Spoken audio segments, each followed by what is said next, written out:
Hey everyone, welcome back. Ready for another deep dive. Yeah. Today, we're tackling something I think we can all relate to. Yeah, definitely. Ever scroll through your Instagram Explorer page and wonder, like, what in the world is going on here? Oh, yeah. I mean, who are these people? Yeah.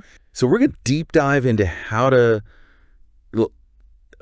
take back control of your Instagram Explorer and Reels feeds. Right. So, okay, how do we fix this? Well, the first step might sound a little drastic, but trust me, it's like hitting the reset button Okay. on your Instagram. So how do I actually do this, like this magical reset? Yeah, it's really easy, actually. All you got to do is go to your profile, Okay.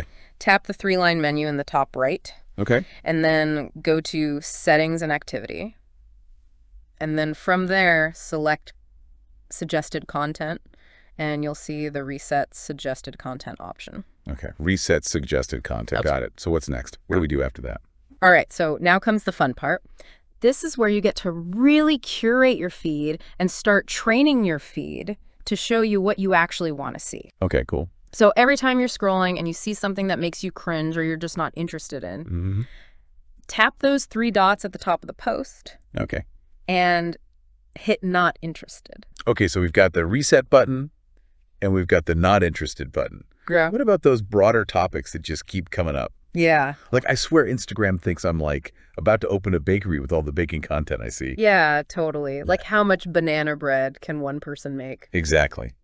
So for those kinds of broader topics, we have a third tool that can really help. Okay. It's called blocking specific keywords. Really? Yeah. Oh, that's awesome. So think of it as like your secret weapon against those recurring themes that you just can't escape. So I can actually tell Instagram, like, no more sourdough recipes. Pretty much, yeah. And it's not just broad categories. You know, if you're tired of seeing those life hack videos, Right. you can block life hack as a keyword. Oh, that's cool.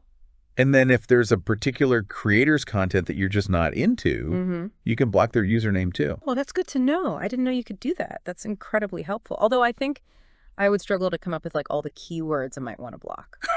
That's fair, yeah. Yeah. All right. Thanks for joining us. Thanks for having me. We'll see you in the next deep dive. See ya.